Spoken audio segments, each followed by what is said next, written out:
Las peores tonterías, las peores barbaridades, los peores insultos, las peores humillaciones se dicen cuando uno está enfadado o desanimado. Y por eso la Biblia dice: no permitas que tu carácter te controle, porque cuando nuestro carácter nos controla, siempre la embarramos, metemos la pata. Entonces, pues oye, Señor, ayúdame a tener control, dominio propio, dice la palabra. El mensaje de hoy, aunque está basado en el Salmo 37, yo lo he titulado, y así después lo vais a poder encontrar en internet, los 10 mandamientos del Salmo 37.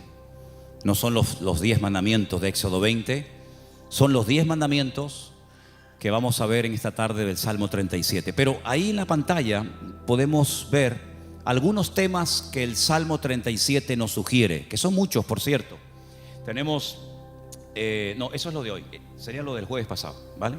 Eso es lo de hoy. Hay una listita de temas que nos sugiere el Salmo 37. No hemos tocado todos, evidentemente, pero son temas, todos y cada uno de ellos, muy interesantes. Nos habla de el bien, de la misericordia. Te los estoy dictando para que los vayas escribiendo, aunque están escritos, pasa que no los he encontrado, pero el que busca haya. La justicia, la salvación, la sabiduría, etcétera, etcétera. Son muchísimos temas que nos habla el Salmo 37, y eso lo vimos el jueves, para los que estuvisteis aquí y para los que no estuvisteis. También vimos que el Salmo 37 nos da diferentes características de los creyentes. Hay momentos en que los llama santos, los llama íntegros, los llama pacíficos, los llama justos. En fin, hay diferentes características de la gente que ha depositado y ha puesto su confianza en el Señor. También nos habla de diferentes características de la gente mala. De hecho, hay un texto que dice que hay gente mala, hay gente que está bajo maldición. Hablamos un poquito el jueves, ¿qué es eso de las maldiciones? ¿Existen? ¿Se pueden quebrar?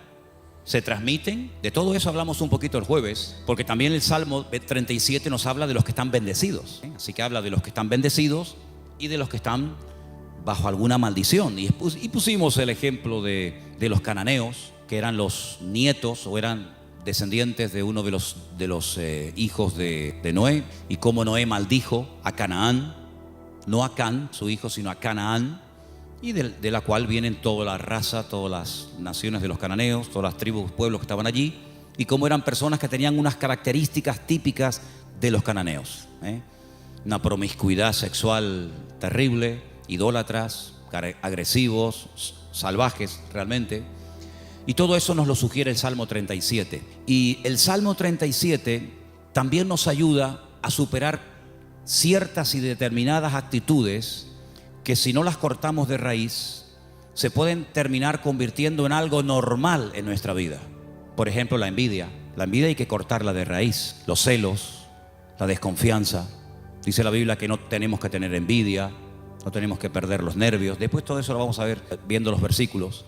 Pero el Salmo 37 es un salmo que también nos ayuda a reaccionar ante lo que nosotros podemos considerar una injusticia. Yo pienso que si yo en esta tarde preguntara cuántos de los que están aquí han sentido que en algún momento se han sentido injustamente tratados, pienso que a lo mejor todos levantaríamos la mano, ¿sí o no? A veces por un padre, por una madre, por un pastor, por un jefe en el puesto de trabajo. Todos hemos sido de alguna manera, en algún momento, desde nuestro punto de vista, cuidado, injustamente tratados. ¿Y cómo tengo que reaccionar ante la injusticia?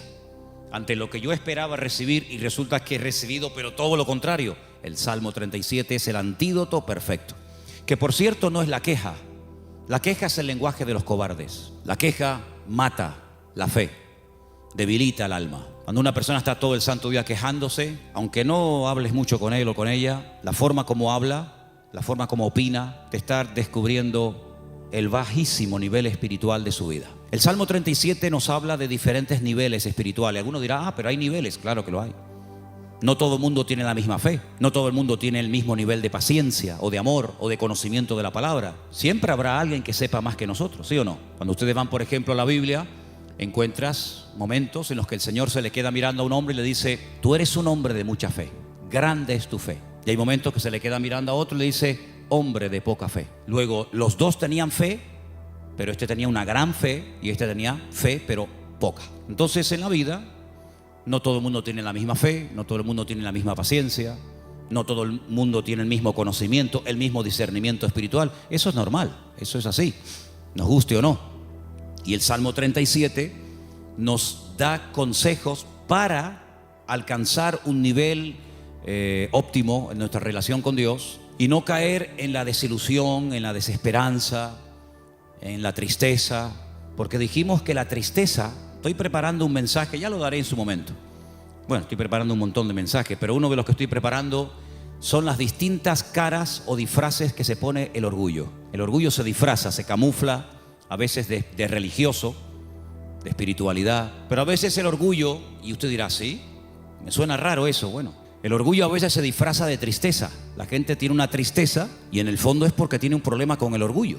¿Por qué estás triste?, le preguntas a alguien. No, porque no he recibido lo que tenía que esperar o esperaba recibir, porque no me han tratado como yo esperaba y estoy triste. Y a veces es un orgullo camuflado, porque cuando nosotros pasamos por la vida por una circunstancia difícil en la economía, un problema en el matrimonio o de la índole que sea, Dios te está tratando, ¿o no? Dios está tratando contigo. Y hay gente que no le gusta y se rebelan contra la forma como Dios le está tratando. Entonces, sin palabras, le estás diciendo a Dios, yo no merezco este trato, parece que la tienes tomada conmigo. Es como yo le decía a mis padres, es que los profesores la tienen cogida conmigo. Todos, el de matemática, el de geografía, todos la tenían cogida conmigo. Y siempre la culpa la tiene, si no es el gobierno, es el pastor, si no es el marido, si no es la mujer, si no es Dios, si no es el diablo. Siempre alguien tiene la culpa, menos yo. Y el Salmo 37 es una radiografía de una realidad, la realidad presente. Dijimos el primer día, les recuerdo, que el pasado no existe. Amén. El pasado no existe, no podemos presentarlo, no podemos pesarlo, no podemos medirlo, no podemos tocarlo, no podemos verlo. Es algo abstracto. ¿Dónde está el pasado? Está aquí. Yo lo puedo recordar, hombre, no todo, pero el pasado lo tengo en la cabeza. Y hay personas que viven ancladas en el pasado, o bien porque el pasado fue pésimo y les marcó, o bien porque el pasado, según ellos creen, fue mejor que su presente. Pero ya leímos el otro día un versículo en el libro de Eclesiastés, donde dice que no es sabio y no está bueno decir, no es sabio opinar o decir que los tiempos pasados fueron mejores que estos, sino que cada tiempo tiene su característica. Y si tú tienes que mirar a tu pasado para recordar algo bonito, es que tú no tienes presente. Ahora, nosotros no podemos modificar el pasado. Si yo no puedo modificar el lugar donde nací, ni la fecha, ni la hora, yo no puedo modificar el pasado, pero sí puedo echar a perder mi futuro. Dile que está a tu lado, tu pasado no lo puedes cambiar, pero puedes echar a perder tu futuro. Ay, amigo, yo no puedo evitar que ayer o antes de ayer o hace 10 años o hace 20 años me ocurriera aquella cosa que me hizo tanto daño. Ahí está, yo no lo puedo evitar, ya está hecho. Hombre, puedo evitar que el pasado me controle, puedo evitar que el pasado me manipule y condicione mi estilo de vida en el presente, pero cuidado, porque hay ciertas actitudes que como tú las mantengas y las cultives y las desarrolles, lo que estás haciendo es sembrar, pero sembrar mal, y puedes llegar a estropear tu futuro y lógicamente también tu presente. Así que el Salmo 37 es un antídoto contra tantas cosas que yo les animo a que si pudierais incluso hasta aprenderlo de memoria, hicierais un intento por aprenderlo de memoria. A lo mejor si en casa sois 4 o 5, pues decir, bueno, vamos a aprender cada uno. Papá, aprende tú 5 versículos. Mamá, tú otros 5. Yo otros 6. Hasta el perro puede, si tuvieras loro, hasta el loro podría aprender algún texto. Apréndanse el Salmo 37, es excelente. Vamos a ver hoy los 10 mandamientos del Salmo 37. Y ya te he dado tiempo de sobra, Saray, para que los encuentres. Los tenemos ahí en la pizarra, ¿verdad? Amén, qué bueno, estupendo. Vamos a leerlos todos, los 10 mandamientos del Salmo 37. Después vamos a leerlos en los versículos correspondientes. Primero, fuerte, confía en Dios. Después, con los ojos cerrados y mirar a la pizarra, tenemos que repetir los 10, así que vete aprendiéndotelos. Número 1 era, confía en Dios. Segundo, hacer el bien. Confía en Dios y hacer el bien. Vamos bien. Tercero, deleítate o deleitarse en Dios. Confía en Dios, haz el bien, deleitarse en Dios. Bien, hasta ahí llego. Venga, otro más. 4, encomendarse a Dios. Bien. Confía en Dios, hacer el bien, deleitarme en Dios, encomendar a Dios mi vida. Venga, el quinto, guardar silencio. Pero no dice, hermano, que hablemos. Guardar silencio ante Dios. Guardar silencio. Sexto, esperar en Él. Séptimo, dejar la ira. Octavo, dejar el enojo, desecharlo. 9, apartarme del mal. Y 10, guardar su camino. ¿Qué tal? ¿Los habéis aprendido? Vamos a repasarlos. Confía en Dios, hacer el bien, deleitarse en Dios, encomendarse a Dios, guardar silencio, esperar en Él, dejar la ira, desechar el enojo, apartarme del mal y guardar su camino. Los 10 mandamientos del Salmo 37. Número 1, bien, confía en Dios. Número 9, Segundo, ese es, hacer el bien. Número 3, número 4, 5, guardar silencio, sin mirar. 6, esperar en Él. 7, 8, 9, apartarse del mal. Y 10, guardar su camino. Versículo 3 del Salmo 37 dice, confía en Dios. Primer mandamiento, confía en Dios, fiarme de Dios, depositar toda mi vida en sus manos, sabiendo que no hay vida más segura que cuando yo pongo mi confianza totalmente en el Señor. No digo que pongas parte de tu vida o parte de tu negocio o parte de tu tiempo en las manos del Señor y otra parte, no. 100% tu confianza en Dios. Porque algunos dicen, no, yo confío en Dios, pero cuando se les abre la cartera y se les cae al suelo tienen la Bonoloto, los ciegos. Hay uno que también es de los discapacitados. Ese, lo conoces, ¿no? Ese. ¿Qué más hay? Rasca. No, yo confío en Dios. Ya te veo. Ay, amigo. Pero por la mañana se levantan y leen el horóscopo. Pero claro, depende si compras el día o compras el diario de avisos o compras, depende de qué periódico compres, te dirá una cosa, te dirá otra. ¿Confiamos en Dios 100% o no? ¿Se puede uno fiar de ese Dios? ¿Ha dado pruebas históricas a lo largo del tiempo que se puede uno fiar de Él? ¿Que no te va a fallar? Dice la Biblia, hay centenares de versículos, pero uno de ellos dice, aunque tu padre y tu madre te abandonen, yo nunca te abandonaré. Nunca, jamás. ¿Puede un padre y una madre abandonar a un hijo? Bueno, no será la primera ni la última, lamentablemente. Ha ocurrido. Pero Dios jamás te abandonará. Nunca te abandonará. Tú a Él sí, puede ser, pero Él a ti jamás.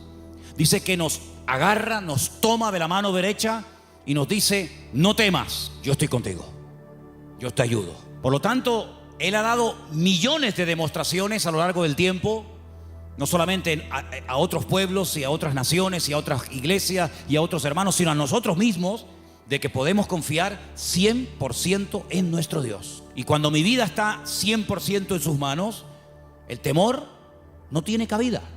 La inseguridad, la queja, la desconfianza, porque yo me fío de que al haber depositado mi vida en sus manos, Él me va a pastorear, Él me va a guiar y Él me va a ayudar en todo momento, lugar y circunstancia.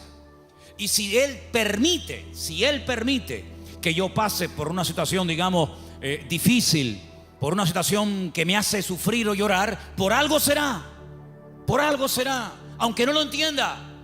Pero yo he dicho muchas veces que el Señor no nos ha llamado a entenderlo siempre todo, pero a obedecer y a fiarnos de Dios siempre. ¿Cuántos dicen amén?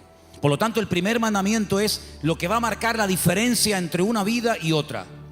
Una confianza total en Dios. Sé que mi Dios me va a cuidar, me va a proteger. Y hay un salmo que dice, y aún más allá de la muerte, el Señor me guiará. Porque mi vida ha sido comprada con su sangre. Y para Él soy su hijo. Y el Señor nunca, jamás abandonará a sus hijos. Pero en el mismo versículo 3, donde hemos leído, confía en el Señor, dice, haz el bien. Es decir, como dijimos el otro día, no estés de brazos cruzados, mantén una vida activa en el Señor. No, yo confío en Dios. Sí, pero tú ni oras, ni te congregas, ni lees la Biblia, ni estudias la palabra, ni te involucras. Sí, confías en Dios, pero es una vida light, es una vida sin compromiso. Es una vida donde, venga, hoy quiero orar, pues oro 3 horas. Mañana no quiero orar, pues no oro. No. Es una vida de constancia, de perseverancia, una vida de disciplina. La vida de un cristiano tiene que ser una vida disciplinada. No una vida caracterizada por el desorden, guiado por emociones, por sentimientos, que son al fin y al cabo pasajeros y traicioneros, sino de tener determinación. Yo quiero agradar al Señor y yo me voy a esforzar en hacer lo que la Biblia me pide y me dice el Señor que debo hacer. Porque no solamente, lo dije el otro día, espero que lo recordéis, que la vida cristiana, la vida de un cristiano, digamos, normal, no solamente consiste en dejar, me faltaría más, dejar de hacer ciertas cosas, sino hacer otras. Y la vida de muchos creyentes es que no hacen nada malo, aparentemente, pero tampoco hacen nada bueno. Y por ahí leímos la semana pasada un texto de Santiago, donde dice el texto, el que sabe hacer lo bueno y no lo está haciendo, está pecando. ¿Cuántas personas están pecando sin querer? ¿Cuántas personas saben que hay que hacer algo, pero no lo hacen? Por lo tanto, no te jactes ni presumas de que ya no hago cosas malas, porque el que sabe hacer lo bueno y no lo está haciendo, está pecando no por acción, sino por omisión. Está olvidando que tiene una responsabilidad delante del Señor de hacer, de actuar, de vivir en consecuencia la fe que dice que tiene en el Señor. Y en ese hacer, en esa confianza que he depositado en Dios, comienzo a disfrutar de mi relación con Dios, a deleitarme en Dios. Comienzo a tener placer de ser cristiano. Ser creyente no es una desgracia, hermanos. No es una pesada cruz que me martiriza, donde no disfruto de nada, sino yo creo que es más bien todo lo contrario. El creyente tiene que aprender a disfrutar de lo que tiene ya, ahora. ¿Cuántos dicen amén? Y dice, bueno, pero ¿qué tengo? ¿Cómo que qué tienes? ¿Qué tienes? Pues lo primero que tienes que darle gracias a Dios es por la vida que tienes. ¿Te parece poco? Y por la ropa que llevas puesta. Y por los zapatos que llevas. Porque hay millones de personas que jamás en la vida se han puesto zapatos. Y por la comida que has comido. Y por la casa que tienes. Y por el coche que tienes. Y si no tienes coche, por lo menos pudiste venir en la guagua. Fíjate que es bueno Dios que el hombre ha inventado un sistema para transportar a la gente de un lugar a otro. Y mira tú por dónde tú puedes disfrutar de él. Gloria a Dios. Tienes una iglesia donde poder congregarte. Si tienes hijos, si vienen a la iglesia, ahora mismo están siendo atendidos por hermanas que se están perdiendo el culto para que tú estés aquí oyendo la palabra, y los niños están siendo atendidos. Gloria a Dios por ello. Gracias al Señor por el lugar donde vivimos. No tenemos que vivir con miedo, con una inseguridad. Algunos que han venido de otras naciones, ¿qué les voy yo a decir a ustedes? Donde me dicen, no, que va allí, donde yo a las 5 de la tarde todo el mundo como los topos bajo tierra. Todo cerrado, con rejas, con ventanas, con persianas. Uy, por la calle no puedes ir porque va todo el mundo armado y te quitan el reloj y te quitan esto. Aquí a mí nunca me han quitado nada y tengo 55 años, a mí nunca me han robado. Cuidado, a ver si ahora me va a pasar que me roben, pero bueno, no pasa nada. Si me roban, ¿sabes por qué me han robado? Porque algo me sobra. Porque no se le puede robar al que no tiene nada. Luego, si te roban algo es porque tienes algo. Ya es un motivo para dar gracias a Dios. Por lo tanto, hermanos, deleitarnos de lo que tenemos. Hay gente que siempre tiene o la pena de lo que perdieron, que tenían y perdieron, o están soñando siempre en algo que quieren tener, que a lo mejor nunca lo tienen, y en vez de disfrutar de lo que tienen ahora, viven o en el pasado o en el futuro, en tierra de nadie. Cuando lo que tienes que disfrutar es de ahora. Dale gracias a Dios por la silla en la que estás sentado. Y si no hacemos un día una prueba, quitamos todas las sillas y los bancos de la iglesia. Y os quedáis como yo mientras yo predico de pie. Y tenéis que estar todo el tiempo en la alabanza de pie, todo el culto de pie. Baños, los vamos a cerrar, no hay baños. Luz, cortamos la luz. Entonces vamos a comenzar a valorar que tenemos un local con luz, con aire acondicionado, con micrófono, con una silla. Gloria al Señor. No hay millones de motivos para darle gracias al Señor, hermanos. Hay cambios y hay milagros que solamente vendrán a nuestras vidas cuando comencemos a dar gracias al Señor por lo que tenemos. ¿Para qué quieres más? ¿Para qué quieres más? Si con lo poco que tienes, según tú, te quejas, si tienes más, te vas a quejar más. Entonces Dios a veces a alguna gente no le da más, porque entonces estarían quejándose más tiempo todavía. Dice la Biblia que un día los discípulos llegaron al Señor y le dijeron: Señor, la gente tiene hambre, viven lejos, el lugar en el que estamos es desierto, no hay comida y ni siquiera tenemos dinero para dar de comer a semejante multitud. Diles que se vayan. Y el Señor le dice: ¿y por qué? Dadles vosotros de comer. Aprender a enfrentar nuevos desafíos. ¿Saben, hermanos? Una congregación, un creyente que no tiene desafíos delante es un creyente que termina con el paso del tiempo estancándose. ¿Por qué les he comentado ahora de hacer una tronja, de ampliar el salón, de poner arriba un balcón, de hacer más? Pues tenemos que tener desafíos delante de nosotros. Si no nos acomodamos, nos hacemos señoritos. Bueno, estamos bien como estamos. Como decía la antigua canción, somos un pequeño pueblo muy feliz. No, hay que esforzarnos y hay que trabajar y hay que sudar. Y cuando yo empiece a notar, yo les hablo de Manolo Sierra, cuando yo empiece a notar que me estoy acomodando, digo, hermano, mi tiempo aquí se terminó. Yo no quiero estar más aquí, yo me tengo que ir a un sitio de pionero a empezar de cero. Hermanos, no podemos darle lugar a la rutina en nuestra vida, a la monotonía. Tienen que haber desafíos. Hay congregaciones que viven de las glorias del pasado, iglesias que ya lo tienen todo.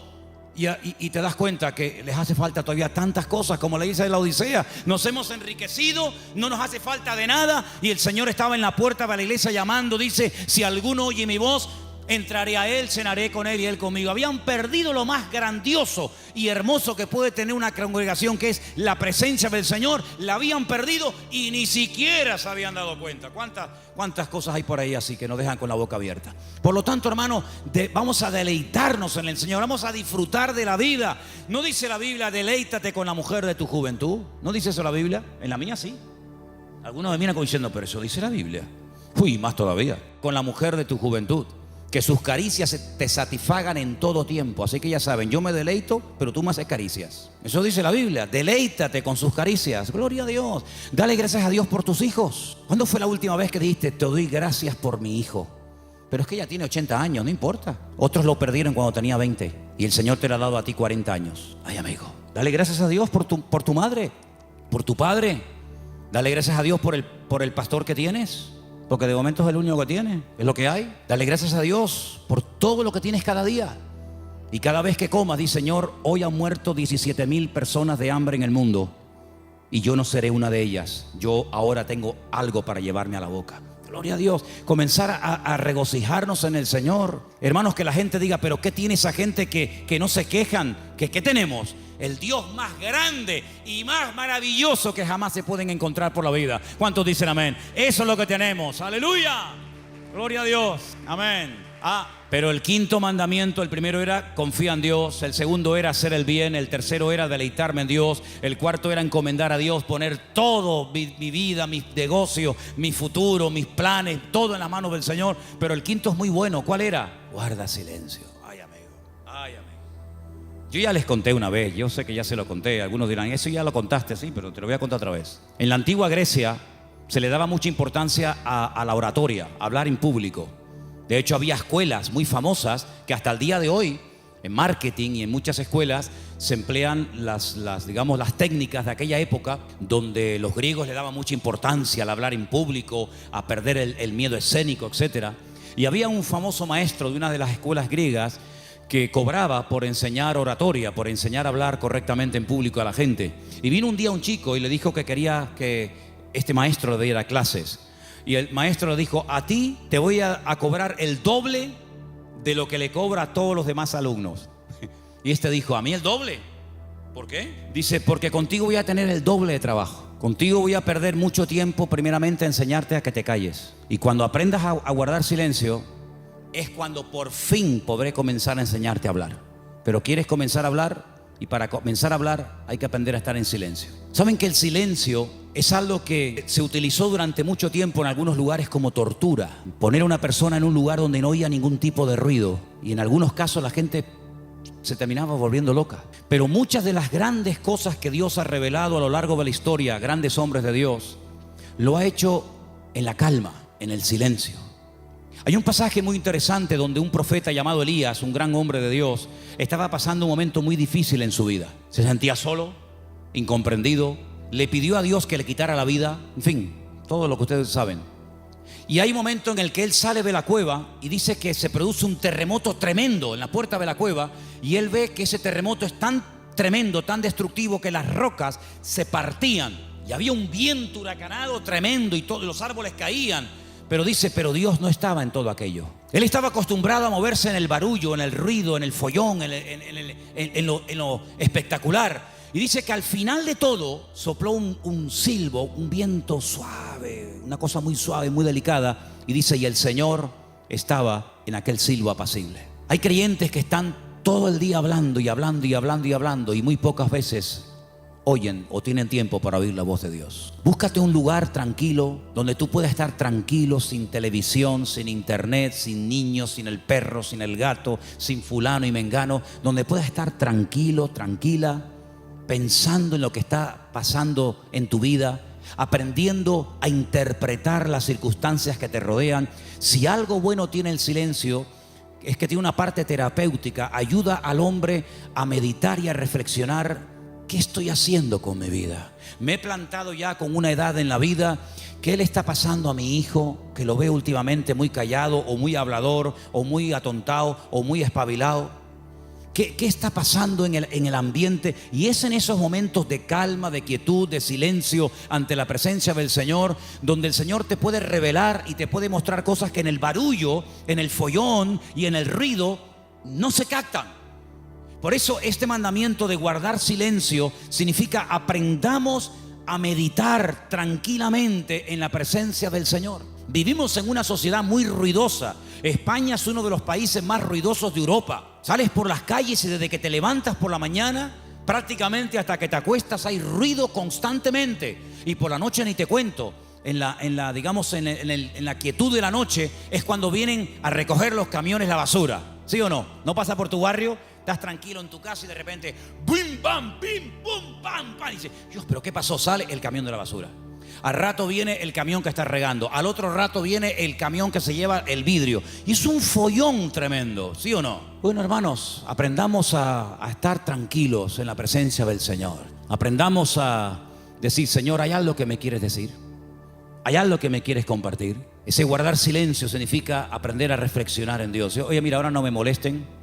Yo tengo una cita con mi Dios. Quiero estar tranquilo, no quiero que nadie me moleste. No, que si me llaman, que esperen, que me llamen más tarde, que no se va a hundir el mundo. Y quiero estar a solas con el Señor, con su palabra.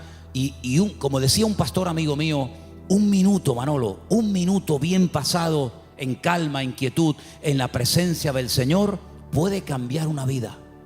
Pero ¿sabes cuál es la cruda realidad? Y no es cuestión de que ustedes se sientan mal ni acusándolos, ni mucho menos. Hay creyentes que a veces no tienen ni 5 minutos en el día. Es tremendo esto, ni 5 minutos en el día para estar tranquilos. Solamente estar quietos en la presencia del Señor. Cuando teníamos las clases, que hemos dado algunas clases en la iglesia de hermenéutica, de homilética y otras asignaturas, ¿cómo empezábamos la clase? ¿Os acordáis? Venían del trabajo, venían de la calle, una con el abanico, el otro sudando, el otro que llegó tarde. Y decía, hermanos, vamos a guardar un minuto de silencio. Claro, algunos pensaban al principio que se había muerto algún hermano de la iglesia. O sea, un minuto de silencio, ¿qué pasó? Digo, no, tranquilo. Y a algunos se les hacía eterno. O sea, un minuto, qué largo se me ha hecho.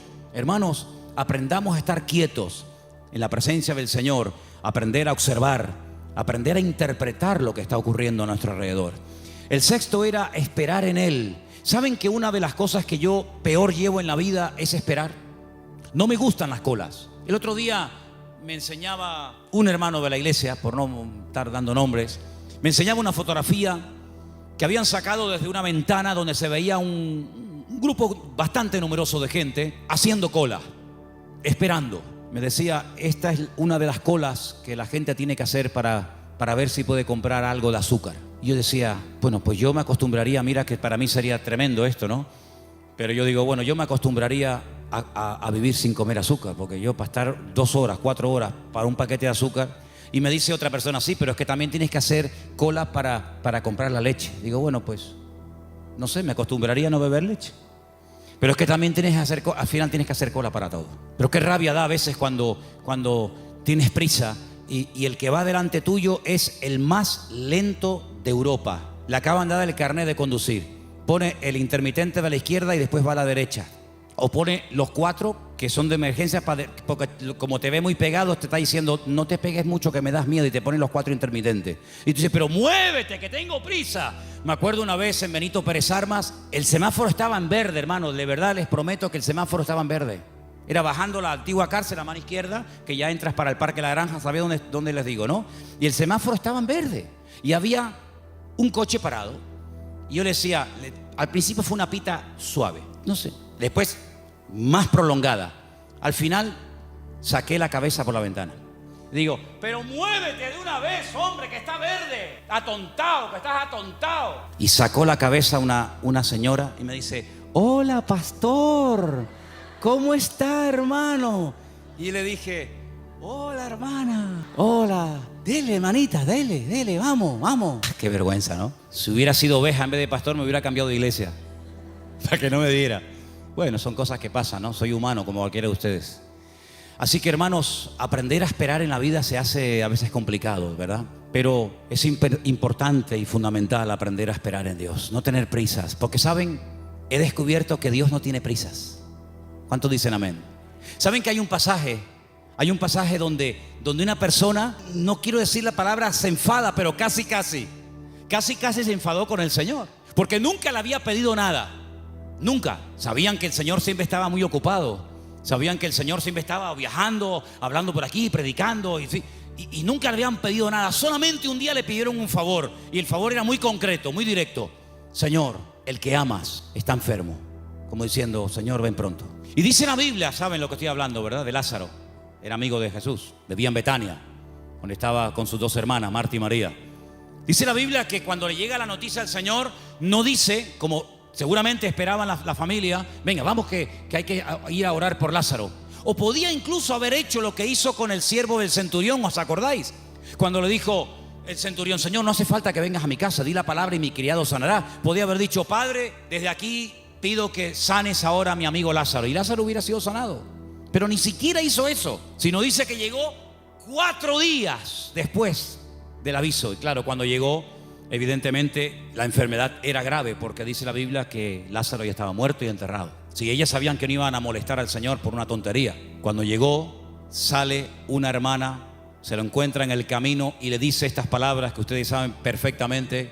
Señor, si tú hubieras estado aquí cuando te mandamos a llamar, nuestro hermano no habría muerto. ¿Cómo interpreta usted esas palabras, hermano? Usted que sabe griego, arameo y hebreo. ¿Cómo lo interpreta usted? Me ha fallado. Mi hermano se murió por tu culpa. Está mal interpretado. Es versión Manolo Sierra. Si tú hubieras estado aquí, esto no hubiera ocurrido. Sale la otra hermana. Porque una parece que era como más carnal, ¿no? La otra era un poquito más espiritual. Pero fíjate que las dos se contagiaron y le dijeron exactamente las mismas palabras al maestro. Si tú hubieras estado aquí, mi hermano no hubiera muerto. Estaban dolidas, ¿sí o no? Estaban dolidas, estaban molestas con el maestro.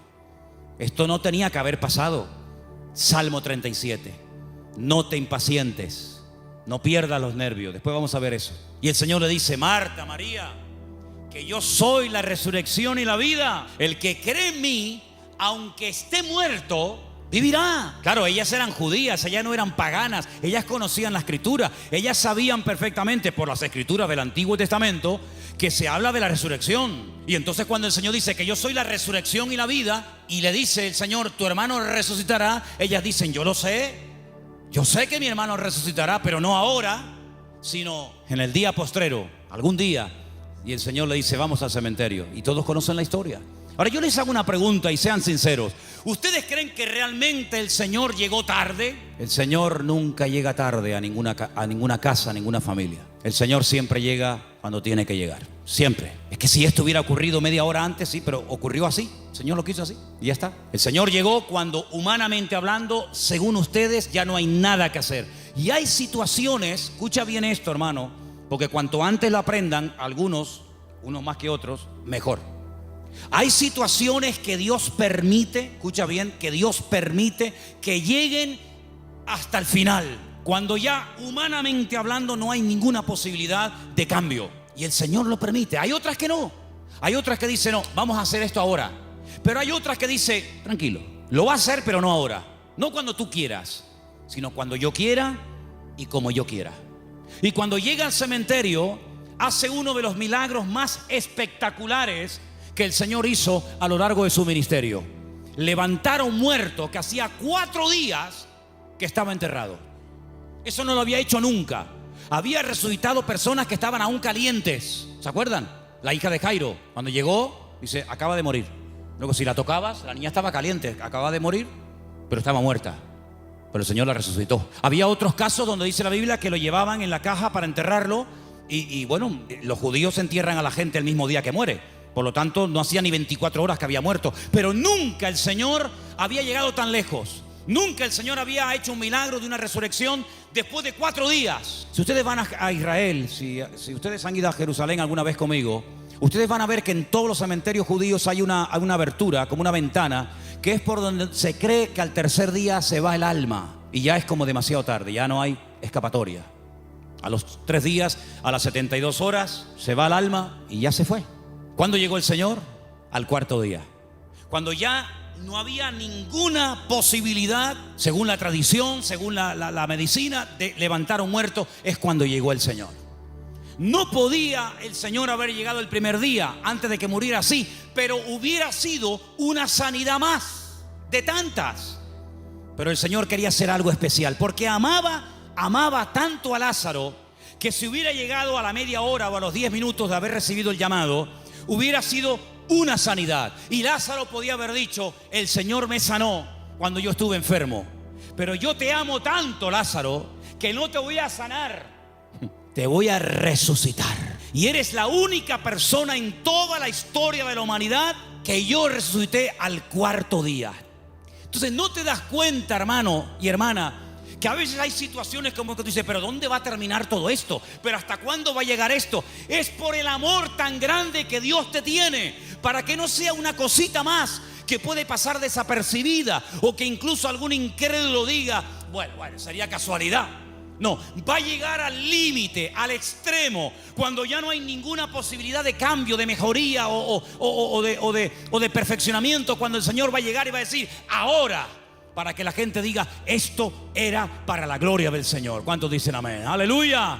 Así que tranquilo, no te precipites. Amén. Hay 4 prohibiciones antes de seguir con la lista de los mandamientos. Hay 4 prohibiciones, las voy a leer rápidamente. 4 cosas que el Salmo dice que no tenemos que hacer. Yo las voy a leer y tú te vas a preguntar a ti mismo si la estás haciendo.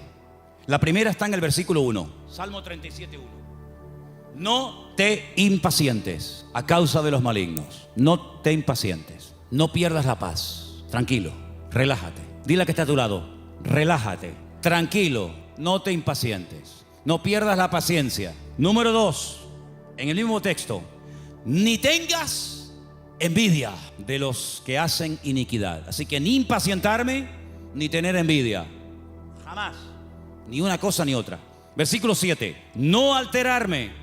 Guarda silencio ante el Señor, espera en Él. No te alteres con motivo del que prospera en su camino, por el hombre que hace maldades. No te alteres. Tranquilo, relájate. Cuenta hasta 10. Versículo 8.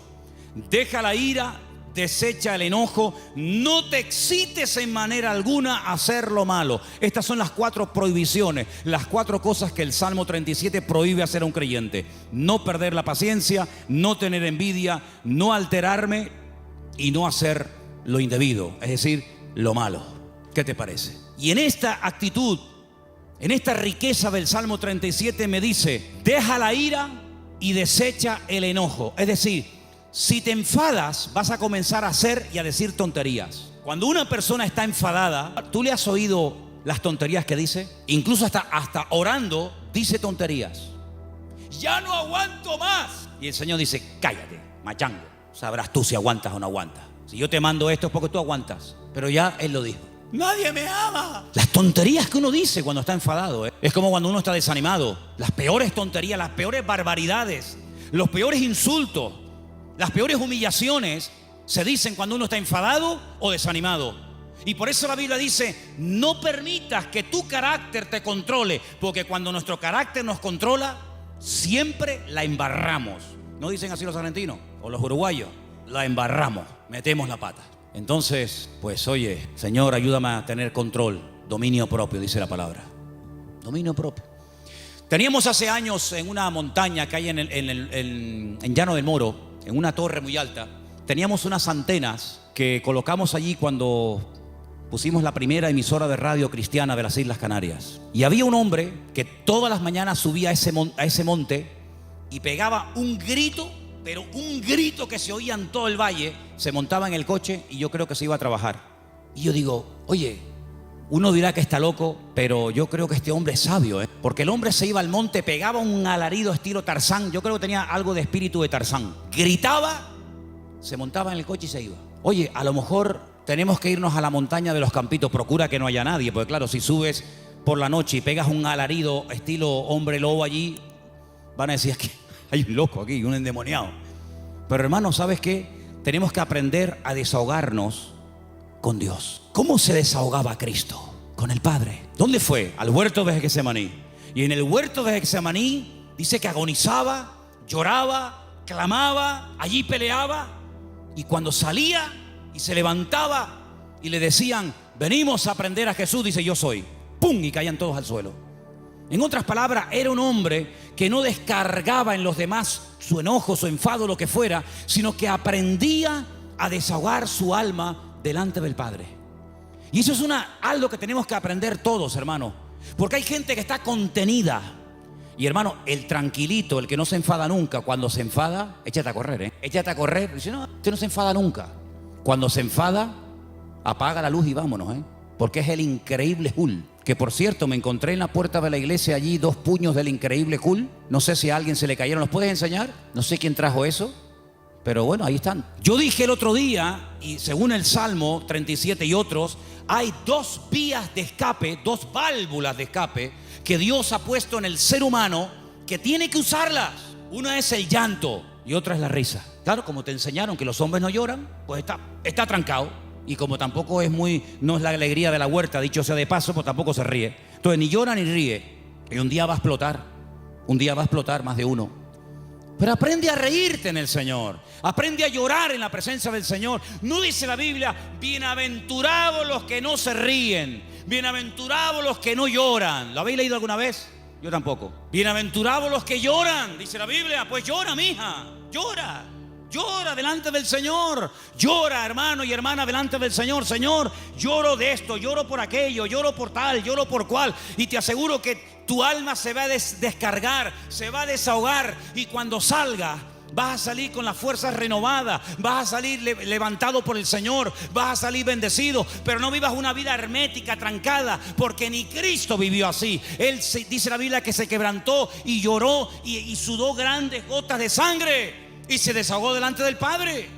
Ahora, ¿qué hace la gente? Se desahoga con una botella de vino en la mano. Se desahoga metiéndose un pico de heroína. Se desahoga haciendo no sé qué y no sé cuánto, echándole la bronca a la mujer, al hijo, pegándole una paliza al otro. No, esas no son las formas. Esos son los métodos mundanos. La forma de Dios es que aprendas a ir a la presencia del Señor y abrir tu corazón y decirle, Señor, no aguanto más. Y en la Biblia encontramos grandísimos hombres de Dios que lloraron a gritos, dice la Biblia. Sí, a gritos lloraron. ¿Quién? José. Lo dije el otro día cuando compartía de este mismo salmo. Dice que ya no, léalo, textualmente lo estoy citando. Ya no podía contenerse más. Ya llegó al límite. Oye, me venden mis hermanos. Les pido por favor que se apiaden de mí, que me saquen de este pozo, que tenía que haber escorpiones y serpientes. No me hacen ni caso. Me quitan las prendas, me llevan desnudo a Egipto. ¿Yo qué pinto en Egipto? Un país de idolatría, un país de una promiscuidad terrible, de idolatría por todos lados. De repente llega allí, no sabe hablar el idioma, desnudo, lo compran como esclavo. De ser el niño bonito y amado del Padre, pasa a ser un esclavo, un sirviente, sin derechos, tratado al trancazo. Por querer vivir una vida recta y honesta y santa delante del Señor. Lo acusan de algo que él nunca había hecho. ¡Pum! A la cárcel, sin comérselo ni bebérselo, ahora en la cárcel. Allí con delincuentes, con asesinos, con violadores, con lo peor. Y ahora, ¿y cuándo voy a salir yo de aquí? Yo qué sé, no tengo abogado, yo ni siquiera sé expresarme en el idioma de este país. Cuando sale de allí, Dios lo levanta, lo bendice, lo prospera. Y cuando ve venir a sus hermanos, no permitió que la ira, que el enojo, que la rabia dijera, ahora que tengo poder. Porque cuántas veces yo he dicho de este mismo púlpito, si quieres conocer a un hombre de verdad, si quieres conocer a un pastor de verdad, si quieres conocer a una persona de verdad, dale poder y dale dinero. Claro, el coleta, el otro que, en fin, y el otro. Es muy fácil criticar lo que hacen los demás, que yo no defiendo a nadie, ahí me da igual, para mí son todos iguales. Pero hermano, cuando alguien suba ahí arriba, da igual si es un cargo poderoso en la política, en el deporte o donde sea, dale dinero, que mueva millones, dale poder. Y espera a ver si no se corrompe. Porque es muy difícil llegar a esos niveles moviendo centenares y miles de millones que tenga la cabeza bien amueblada. Ay, amigo, José ahora tiene poder, es el hombre más poderoso de la tierra después de Faraón. No se mueve ni una hoja sin su permiso. Faraón dice, no, a mí no vengan, vayan a él. Él es el que organiza el país, él es el ministro de Hacienda, él es el ministro de Economía, él es el que administra. A mí no me den la paliza, vayan a él. Delegó todo en José. Ahora tiene poder, ahora tiene autoridad, ahora tiene dinero, ahora tiene sirviente. Ahora hasta Potifar, aquel que lo compró, ahora tiene que venir y postrarse delante de él. La mujer de Potifar, ven para acá. Ahora él podía haber dicho, ahora os vais a enterar lo que vale un peine, amigo. Ahora vienen los hermanos. Y él podía haber dicho, lo van a pasar canutas, como me le hicisteis pagar a mí. Dice que llegó un momento, viendo a sus hermanos, que ya no podía aguantar más. Y empezó a llorar a gritos. Cuando los hermanos ven a aquel llorando, le dice, yo soy vuestro hermano José, ¿sabes? No tengáis miedo, no me mandasteis vosotros a Egipto. Fue Dios el que me mandó aquí. Pasa que a mí me tocó el primero, pero al final todos van a tener que venir aquí. Así que vayan a casa de mi padre, díganle que vengan, cuéntenle la verdad, que le han tenido engañado al viejo 20 años, diciéndole que me había matado una bestia. Tráiganlo y vamos a comenzar a disfrutar de la vida. Guardó su corazón, no permitió que la ira, la rabia, ¿verdad?, el poder le transformara, sino que él supo canalizar todo aquello para bendecir a otras personas. ¿Te das cuenta?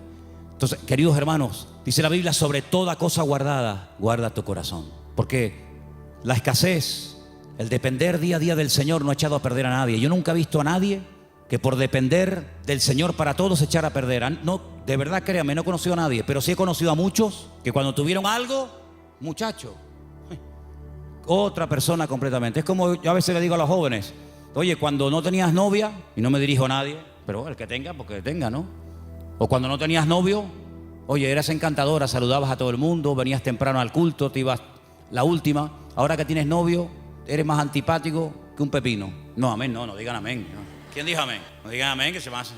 No. Entonces, que las circunstancias de la vida no te cambien. Sigue siendo igual, mijo, sigue siendo igual. Tengo dinero, gloria a Dios.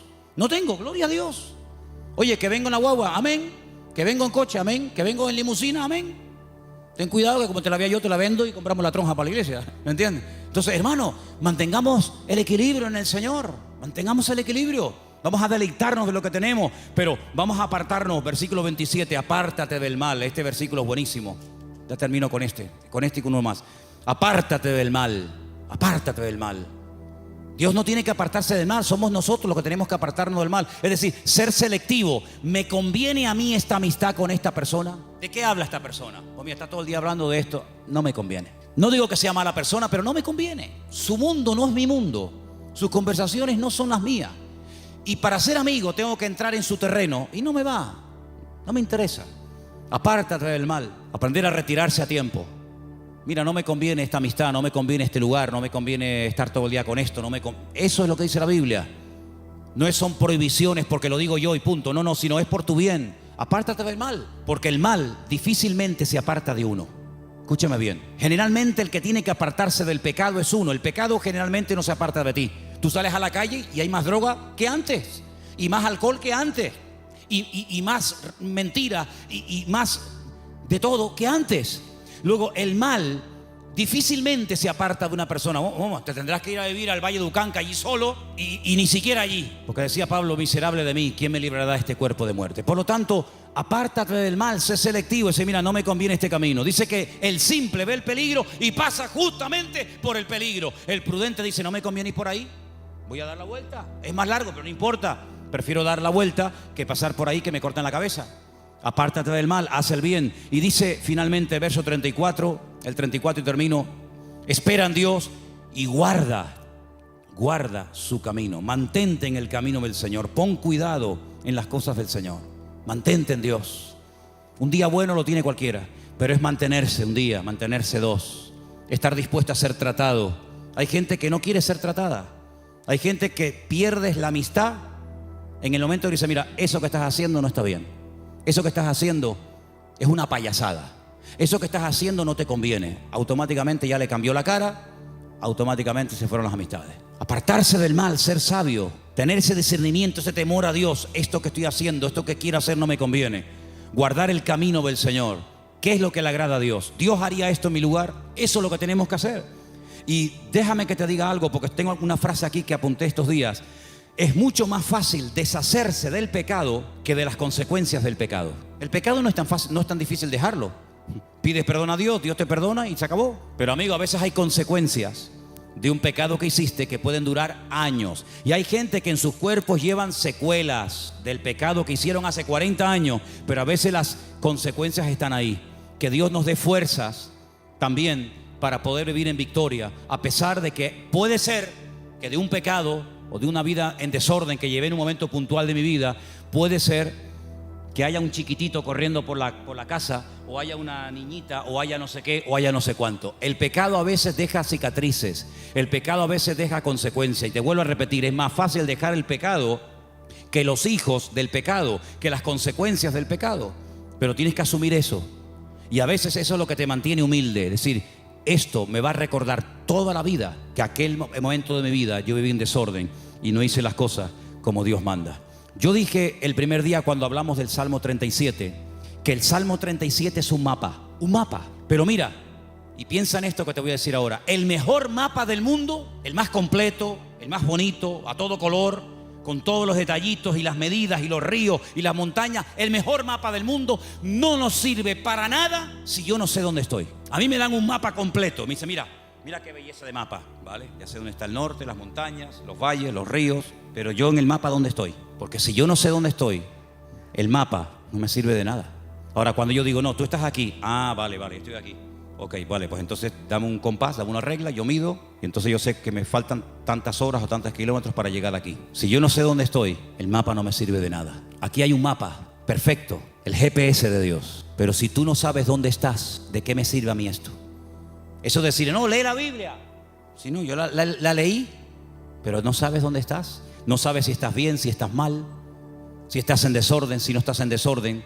Pregúntale a Dios, ¿dónde estoy? ¿Cómo estoy delante de ti, Señor? Dios te lo va a mostrar.